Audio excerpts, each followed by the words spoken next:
বন্ধুরা, আজ গণেশ চতুর্থী। সকল দর্শক বন্ধুকে চ্যানেলের পক্ষ থেকে শুভেচ্ছা জানাই। আজকে আমার রেসিপি বেসন মোদক।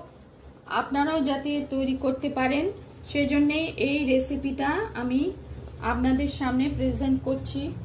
আমি কিভাবে করলাম সেটা আমি বলছি।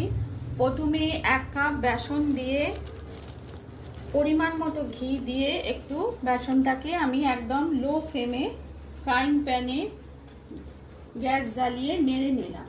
তারপর কাজু বাদাম পেস্ট দিলাম, পরিমাণ মতো দুধ দিয়ে নাড়তে থাকলাম। 1/2 কাপ চিনি দিলাম, ছোট এলাচি দিলাম। আস্তে আস্তে একটা মন্ডে পরিণত হলো। তারপর ঠান্ডা করে একটা প্লেটে রেখে হালকা গরম থাকতে থাকতে আমি ওই মোল্ডে ঘি মাখিয়ে, দেখুন মোদক মোল্ডে ঘি মাখিয়ে আমি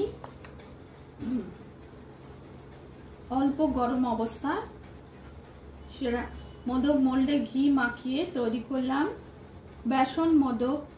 আর ওপরে কাজু আর পেস্তা দিয়ে গার্নিশ করেছিলাম। রেসিপি পছন্দ হলে লাইক করবেন, চ্যানেলটিকে সাবস্ক্রাইব করার অনুরোধ রইল। বেসন মোদক গণেশ চতুর্থী স্পেশাল।